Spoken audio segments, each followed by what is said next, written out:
Faites ce que vous pouvez avec ce que vous avez là où vous êtes. Bienvenue, messieurs et dames, si vous nous rejoignez sur la radio-télévision nationale congolaise, suivre votre émission Agriculture hier et aujourd'hui. Nous avons l'honneur sur ces plateaux de recevoir messieurs Jackson Ngunda et Sanja, initiateurs du programme national de la relance agricole Bomanzala, et madame Laura Masela, présidente de Solidarité Batoto Bana Congo. Avec elle et lui, nous allons nous entretenir sur l'agriculture comme moteur du développement de la République démocratique du Congo suite aux 145 territoires du chef de l'État et la revanche du sol sur les sous-sols.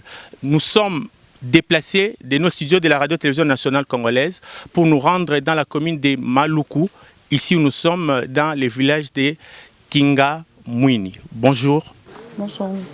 Bonjour. Bonjour, mon frère. Vous sentez à l'aise? Très bien, nous sommes très à l'aise, surtout pour l'accueil chaleureux réservé pour nous dans le village Kingamwini par le chef Désiré, que nous rendons vraiment nos vifs hommages. Merci de l'entrée des jeux, madame Laura Masela. Nous pouvons connaître les origines et l'histoire des Solidarités Batoto et sur quel champ d'action vous faites vos activités. Solidarité Batoto est née en 2010. Elle n'a pas commencé ici en RDC. Elle a commencé en France parce qu'elle est en partenariat avec une solidarité internationale qui s'appelle Solidarité Batoto France-Congo. Pour besoin de mise en œuvre de ces projets dans notre pays, on a créé en 2011 Solidarité Batoto Congo. Donc vous comprenez que Solidarité Batoto, c'est tout simplement les enfants du Congo. Comme on dit, ensemble, nous voulons construire leur avenir. Nous avons 3 axes de travail. Nous avons l'accès aux droits, le soutien à la parentalité et notre 3e axe de travail, c'est la réinsertion socio-professionnelle. La formation socio-professionnelle. Mais aujourd'hui, comme on l'a dit, nous sommes déplacés de Lingwala, l'RTNC pour Maluku, dans le village Kingamwini, pour un nouveau projet que vous lancez, Ferme École à Kingamwini.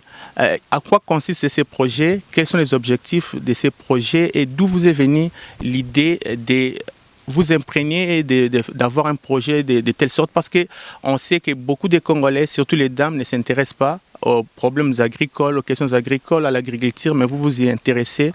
C'est venu d'où et les objectifs de ces projets? Alors l'idée, elle est venue tout simplement dans le cadre de nos activités. Nous accompagnons les jeunes, les enfants. Nous accompagnons d'abord les jeunes filles de la rue.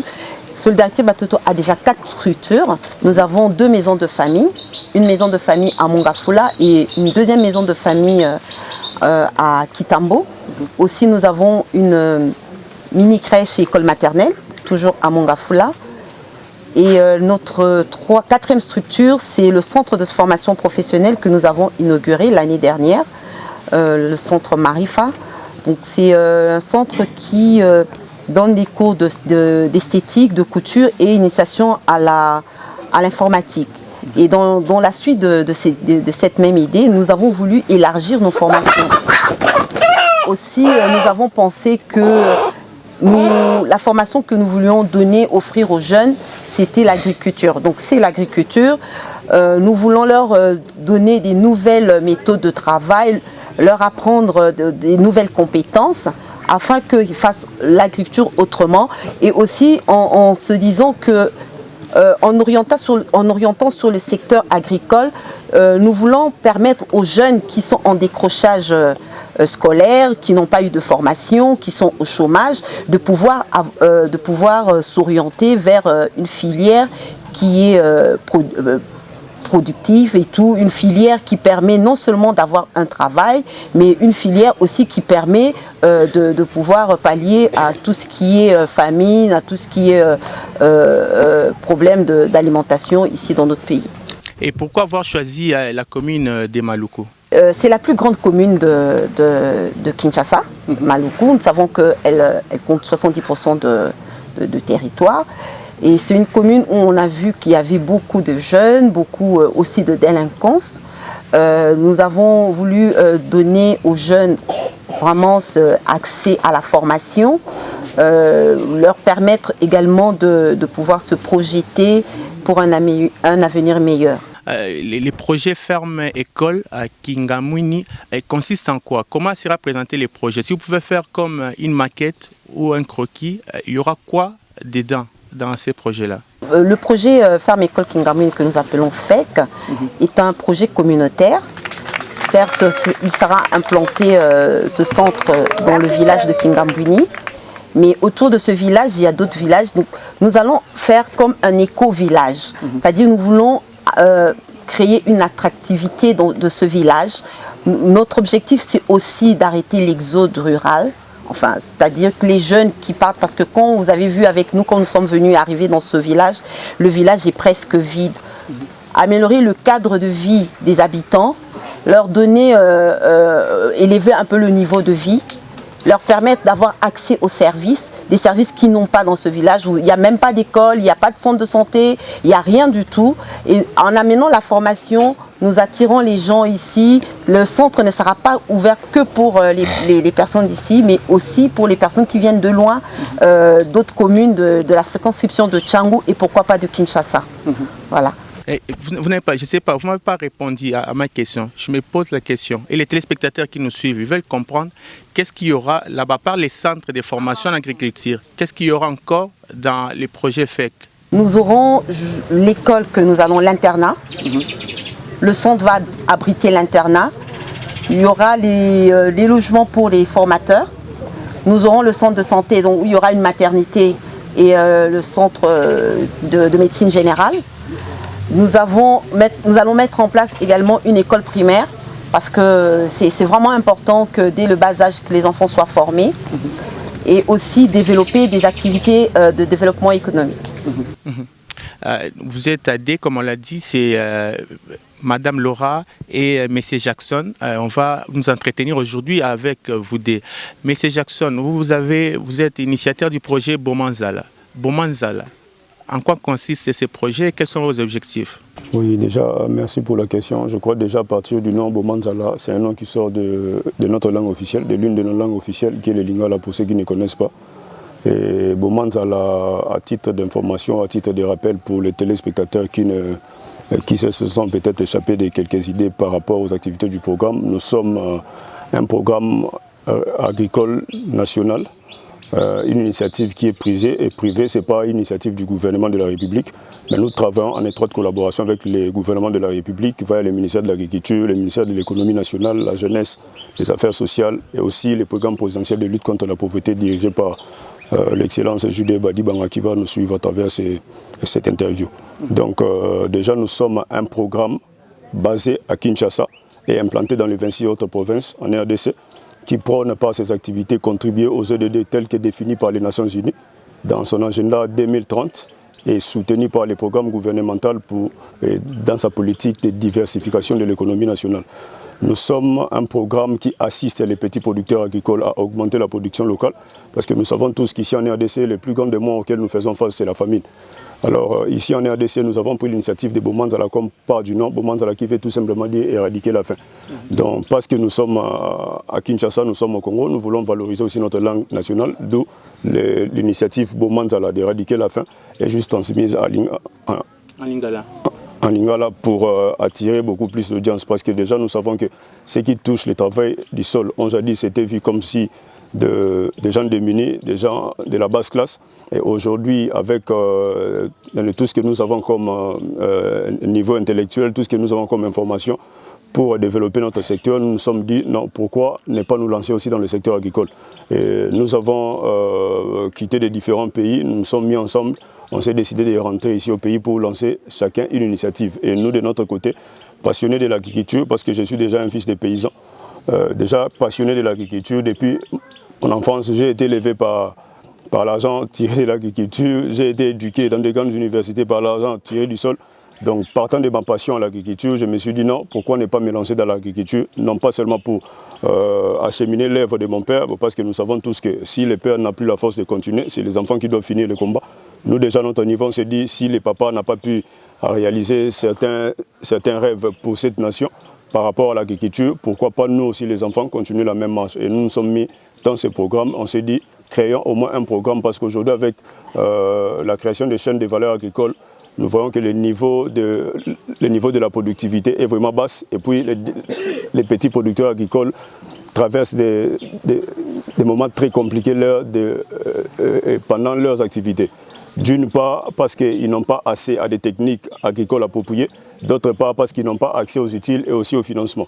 Qu'avez-vous déjà fait comme activité sur terrain? Parce que vous dites que vous êtes implanté sur toute l'étendue du territoire national. Une autre question, à l'époque, quand on grandissait à la République démocratique du Congo, il y avait des coopératives agricoles, il y avait des agriculteurs, il y avait des agronomes, des ingénieurs agronomes qu'on ne voit plus aujourd'hui. On ne sait pas où ils sont passés, des moniteurs agricoles, des techniciens de développement rural.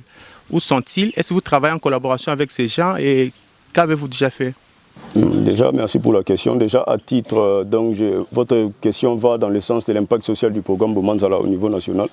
Nous sommes, comme j'ai dit, nous sommes implantés à Kinshasa d'abord ici, parce qu'on ne peut pas parler de 26 provinces, parce qu'actuellement nous sommes à Kinshasa, où les gens doivent voir où se trouvent les activités et quelles sont les activités que nous avons déjà faites. À Kinshasa, nous sommes situés à Mongafula, dans le site Maïmbi. C'est vers Lola Bonobo. Je crois pour ceux qui connaissent Lola Bonobo, pour ne pas faire la publicité, Lola Bonobo se trouve vers Kimwenzaga. Donc à partir de Kimwenzaga, si vous vous renseignez où se trouvent les activités de Bomanzala, on a plusieurs fois été avec la télévision nationale, que nous tenons aussi à remercier pour leur implication dans cette lutte d'éradication de la faim. Nous étions avec eux à Kimwenza, déjà dans la concession Maïmbi, où nous comptons au moins 1000 agriculteurs recensés et dans la base de données. Et nous avons fait défiler plusieurs autorités du gouvernement, comme le ministère de l'Agriculture, la présidence de la République, la primature, et toutes ces institutions-là qui se sont défilées là-bas, et d'autres autorités de l'État, des fonctionnaires qui ont aussi défilé dans nos sites. Ils ont vu les activités du programme Bomanzala, comment nous sommes en train de nous battre à fond propre. Déjà, à Kinshasa, nous sommes dans le site Maïmbi, vers Lola Bonobo, et Anjili, nous sommes vers Anjili Brasserie, juste après le Centre national de vulgarisation agricole. Donc à Kinshasa, ce sont les sites où vous devez nous trouver. Faute de moyens, nous étions aussi vers le site de Mamo Live à Antélé, mais malheureusement, faute des moyens mis à notre disposition, nous avons clos avec les activités de l'autre côté de l'Antélé. Nous sommes beaucoup plus concentrés dans la production de légumes feuilles, Anjili Brasserie, et aussi à Kimonza dans le site de Maïmbi. Donc voilà, à Kinshasa, ce que nous avons déjà fait, et au niveau provincial et au niveau national, nous étions à Tchouapa. Tchouapa, c'est l'une des provinces du Grand Équateur décentralisé qui vient juste après Mbandaka. Là-bas, nous avons produit au moins 70 tonnes de maïs, où nous avons évacué vers le port des AVC. C'est juste sur Poilou à Gombe. Et nous avons vendu plusieurs sacs de maïs à nos différentes mamans que nous avons aussi recensées dans des marchés. À l'est du pays également, nous sommes en train de travailler avec des coopératives. C'est comme vous avez dit, nous avons mis en place plusieurs coopératives. Oui, bien sûr, les coopératives, ça n'existait plus. Mais aujourd'hui, je vous rassure que les coopératives existent déjà parce que le Congo que nous connaissons, on a frôlé d'avoir une industrie de production agricole qui était Bukangalonzo, mais qui malheureusement n'a pas marché suite à des problèmes. Mais déjà, à notre niveau, même quand nous étions reçus par le ministre sortant de l'Agriculture, l'excellence Désiré Nzinga, où nous avons rencontré, nous avons plusieurs fois échangé sur le fait que notre pays, aujourd'hui, si nous voulons développer le secteur agricole, on ne peut pas le faire directement avec l'agriculture mécanisée. Ça serait impossible parce qu'avant de commencer l'agriculture, nous devons d'abord quantifier la production paysanne. Et parce qu'aujourd'hui, au Congo, on n'a pas une structure qui produit assez de produits agricoles pour nourrir toute la population.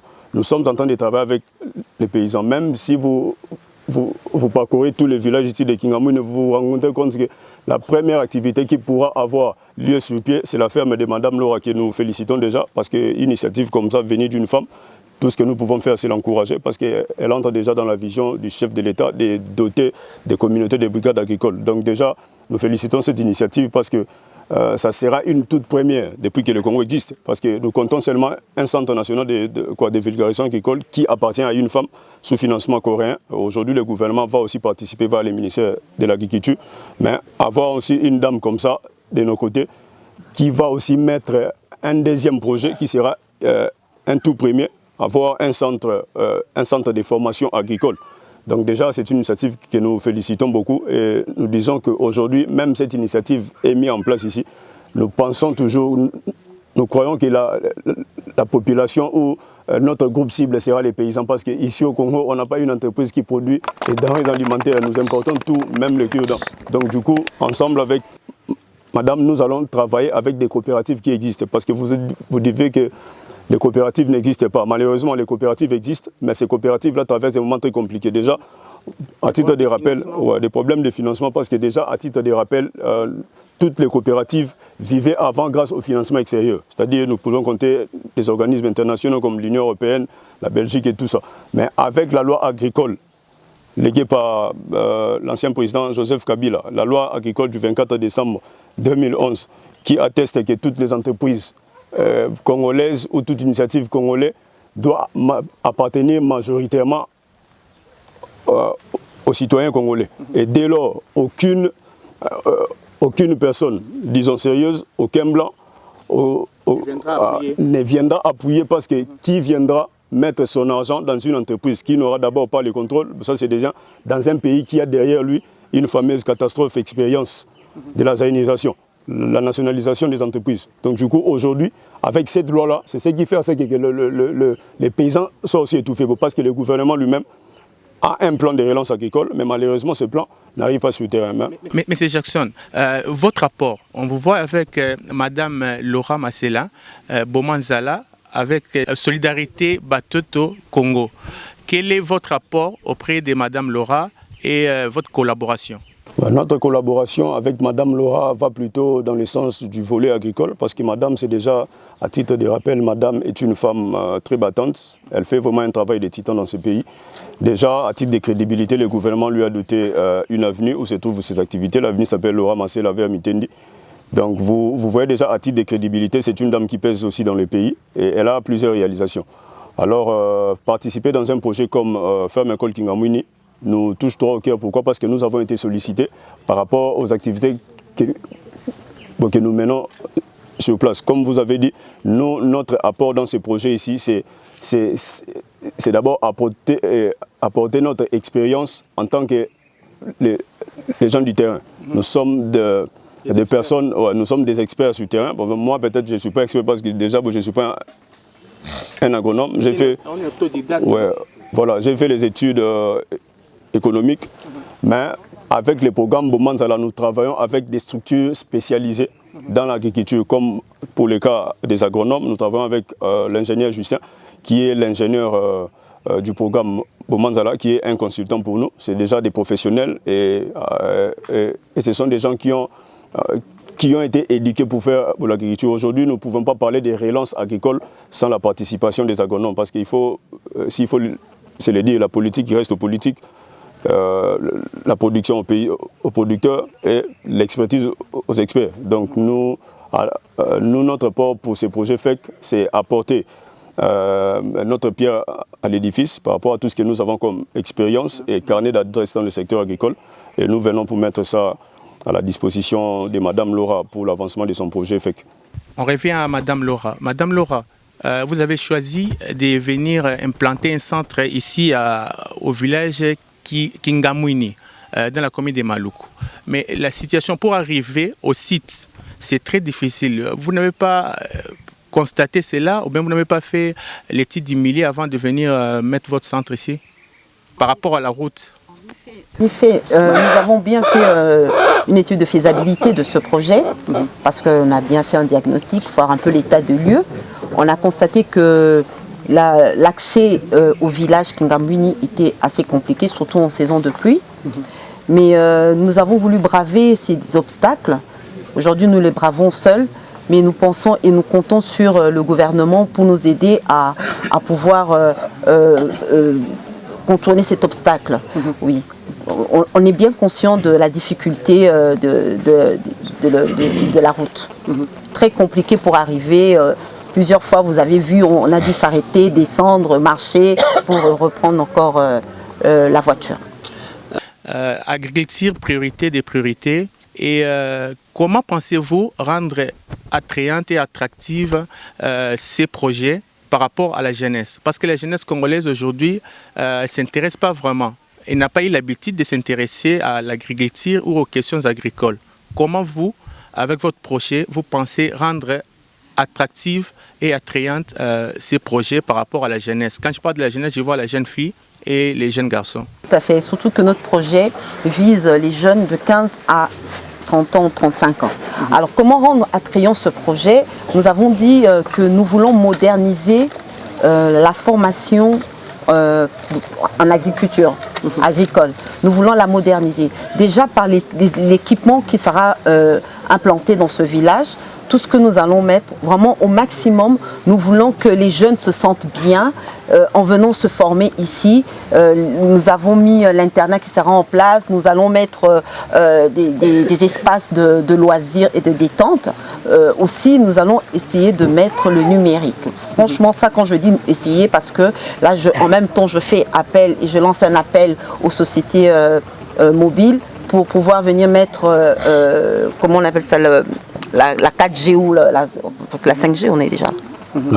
La 4 ou la 5G, pour permettre vraiment l'accès ici, parce que quand on vient ici, pratiquement tous les téléphones, on n'a pas accès. Donc là, vraiment, il y a beaucoup, c'est un grand chantier ici, c'est possible. Ce n'est pas un rêve, c'est possible, ça peut se faire ici en RDC. On ne va pas se cantonner à Kinshasa, on va aller loin. Parce que quand on entend même le projet du gouvernement qu'on dit que Kinshasa va se déplacer vers l'Est, pourquoi pas commencer déjà ici? Quelles sont les activités, à part les centres et la formation, que vous pouvez faire déjà à l'avance pour que cette jeunesse, parce que j'insiste toujours, la jeunesse, quand on dit, par exemple, quand on dit Bato Bilanga, et ils trouvent que c'est quelque chose de paysan, c'est pas pour les citadins, c'est pas pour ceux qui habitent la ville, pour qu'ils puissent s'imprégner et comprendre. Est-ce que vous avez un programme de faire des séminaires, de faire la vulgarisation, des activités comme ça pour que la jeunesse puisse déjà s'armer, pour l'armer moralement, et quand le projet viendra, qu'ils puissent être aptes à adhérer et il y ait une adhésion massive? Tout à fait, par des séminaires, aussi informer, sensibiliser les jeunes. Avant la semaine tout au long de cette semaine, on a été visiter le centre de vulgarisation agricole dont parlait Jackson. Tout ça, c'est dans ce but-là, pour permettre aux jeunes de comprendre pourquoi l'agriculture, de leur dire que ce n'est plus l'agriculture jadis que vos parents faisaient, mais nous sommes là dans une nouvelle façon de faire les choses. Nous sommes là au-delà de l'agriculture, en train de former des leaders, au-delà de l'agriculture, vouloir former des jeunes qui peuvent aussi, qui peuvent vulgariser autour d'eux, qui peuvent aussi tirer les autres vers le haut en disant que les valeurs, vouloir vraiment qu'on connaît des citoyens tout faits avec des bonnes valeurs, chasser les anti-valeurs, mettre des vraies valeurs dans l'homme, dans les jeunes que nous voulons former ici, dans cette école, dans ce centre. C'est une belle initiative que nous encourageons et nous vous félicitons pour cela. Mais d'où vous viendront les moyens pour réaliser tout ça? Les moyens, alors c'est ça le... Les moyens, d'où nous viendront les moyens? Nous avons vraiment besoin de ces moyens. Nous sommes à la recherche des financements. Nous avons les financements propres parce que les terres sur lesquelles nous allons nous allons mettre en œuvre ce projet, ce sont des terres des citoyens congolais qui ont l'amour du pays, qui pensent à ce pays, qui veulent mettre aussi la main à la pâte pour le développement de ce pays.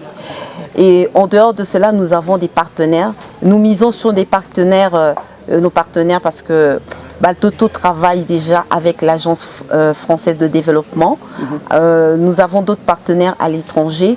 Mais surtout pour ce projet, nous voulons nous appuyer et compter sur la participation et l'appui financier de notre gouvernement. Quand le président parle de la revanche du sol sur le sous-sol, je suppose qu'il ne parle pas pour parler, ce ne sont pas des mots, tout simplement des mots, mais ce sont des actes, ce sont des actions et aussi ce sont des faits. C'est-à-dire qu'il y a un programme, il y a des programmes pour le lancement agricole, il y a des fonds qui sont mis à disposition. Nous espérons que nous pouvons compter sur ces fonds, nous espérons que nous pouvons compter sur le gouvernement, parce que sachez que les associations sont des piliers sur lesquels le gouvernement peut s'appuyer pour réaliser ses actions, pour mettre en œuvre sa politique. Alors si l'agriculture est une priorité du gouvernement, est une priorité pour notre président, je ne pense pas que le gouvernement nous laissera seuls. Nous avons besoin de lui et nous comptons sur lui. Vous entendez, c'est sur la radio-télévision nationale congolaise et je crois qu'il y aura une bonne réponse et une bonne collaboration par rapport à votre projet. Et M. Jackson, pouvons-nous dire que l'agriculture est une science d'avenir et pour une activité d'avenir pour la République démocratique du Congo, on peut compter sur l'agriculture pour un progrès réel? Oui, je dirais oui à haute voix. Et puis, vu que nous sommes sur la télévision nationale, je confirme que l'agriculture est le seul secteur capable de booster l'économie de ce pays. Regardez, nous avons eu le privilège de rencontrer certains jeunes entrepreneurs comme nous, comme pour le cas d'un ami qui est au Sénégal, Tion Nyang, un ami qui a été incubé par les programmes de Barack Obama. Il a fini, mais ce monsieur a été soutenu par son gouvernement. Quand il est revenu dans son pays, la première des institutions qui lui a accueilli officiellement dans ce pays, c'était son gouvernement. Il a eu le privilège de rencontrer son chef de l'État, il a eu le privilège de rencontrer toutes les autorités, toutes les autorités plutôt impliquées pour la réalisation de son projet One Project. Donc Give One Project, c'est-à-dire qu'il devait planter des plantes, il devait relancer le secteur agricole. Et il a été accueilli par son gouvernement. Pourquoi? Parce que le gouvernement, étant conscient, a compris que pour développer leur pays, surtout l'Afrique, il faut parler agriculture. Le chef de l'État a parlé dans sa première vision, c'est la relance du sol sur le sous-sol. C'est-à-dire faire de l'agriculture un secteur pilier du développement. Mais nous voulons que le président de la République prenne ce secteur très au sérieux. Nous adressons un message au garant de la nation, comme notre papa. Le président Félix Tshisekedi fournit d'énormes efforts pour que le secteur agricole décolle. Et nous voulons que le gouvernement l'accompagne dans ce sens-là. Parce que vous savez, l'agriculture est le seul secteur capable d'absorber plus de 2 millions de chômeurs par an. Donc ça veut dire que l'agriculture aujourd'hui est le secteur est le secteur le plus cool au monde, qui a les emplois les plus cool au monde. Et nous voulons que notre gouvernement prenne conscience de ça. Nous voulons que nous ne pouvons pas développer ces pays en exploitant uniquement les minéraux, les gaz et le pétrole. Personne ne mange le cuivre, personne ne fume du gaz, personne ne boit du mazout. Tout le monde mange de la nourriture. Et si le gouvernement peut prendre ce secteur très au sérieux, ce sera le seul secteur qui va développer ces pays. L'agriculture, priorité des priorités, ne sera plus un slogan, mais ça sera une réalité sur le terrain. Et le chef de l'État a dit qu'il devait travailler avec des structures sérieuses qui ont déjà mis des pieds sur terre pour financer leurs activités afin d'encadrer les paysans et doter des communautés des brigades agricoles. Et le chef de l'État a devant lui un programme et une structure qui est bien reconnue. Déjà à titre d'information, Mme Laura et sa structure sont officiellement reconnues au gouvernement. Elle est partenaire du gouvernement officiellement avec le document. De même pour le programme Bomansala. Donc c'est-à-dire le chef de l'État a devant lui des jeunes, des enfants qui se sont mis debout, qui se sont décidés de mettre la main sur le secteur agricole afin de donner une autre image de notre pays. Les paysans d'hier est toujours mal vu jusqu'aujourd'hui. Et s'ils peuvent voir aujourd'hui que les jeunes diplômés, à travers cette initiative, toucher les sols, toucher des machettes, les Koulouna d'hier qui peuvent toucher des machettes aujourd'hui pour ne plus frapper sur le corps des gens, mais plutôt pour frapper la terre. C'est-à-dire que ce sont des initiatives qui ont de l'impact social. Madame Laura Masséla, nous revenons à vous. Un message à tous ceux qui peuvent venir en aide par rapport à cette initiative que nous félicitons et aussi au gouvernement et au chef de l'État parce qu'on est sur la chaîne nationale, un message qui vient vraiment de votre cœur par rapport à cette initiative de la FEC. Moi, je commencerai au président de la République, Monsieur Félix Antoine Tshisekedi. En tant que travailleur social, donc je veux dire, c'est la personne qui accompagne les jeunes, ce projet a été créé pour les jeunes et on veut le faire avec les jeunes, je dirais ceci. Il est bien de construire les prisons pour les Kuluna. C'est une très bonne chose. Mais je pense avant tout que les jeunes ont besoin d'un encadrement. Les jeunes ont besoin qu'on puisse les mettre sur une voie où ils ont des perspectives, où ils se sentent challengés.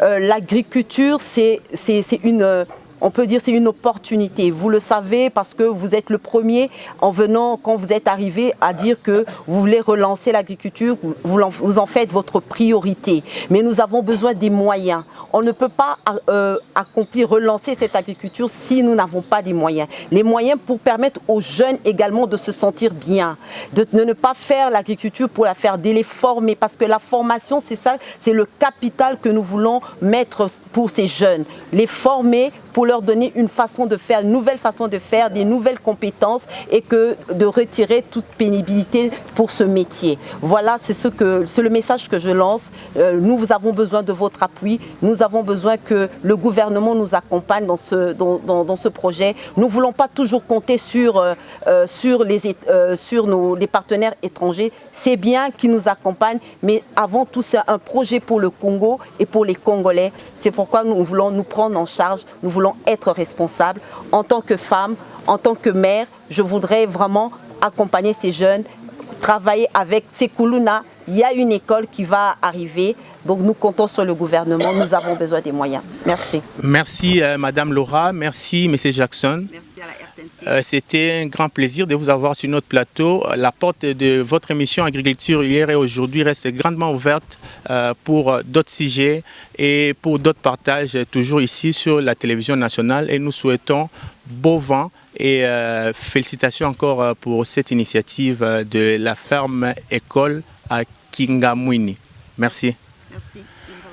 S'instruire pour être actif dans une société en quête du mieux-être collectif, ce n'est pas se draper dans l'auréole des diplômes ou des grades académiques. Chercher à acquérir des compétences et des connaissances réels qui nous permettront à résoudre les besoins réels, les besoins exprimés de notre société. Nous avons reçu Madame Laura Masela, présidente de Solidarité Batoto Congo, et M. Jackson Essanja, avec qui nous avons parlé sur l'agriculture comme moteur du développement et du progrès en République démocratique du Congo. Nous nous retrouvons prochainement pour notre programme Agriculture hier et aujourd'hui avec d'autres invités, avec un autre sujet, car vous servir, c'est notre plaisir. La partie technique était dirigée par Chico Bipendou, Émile et Sylvain Kalonjipanou, les réalisateurs de l'émission. Nous vous retrouvons prochainement pour un autre programme et restez fidèles au programme de la radio-télévision nationale congolaise. Bonjour, bonsoir chez vous. Ciao.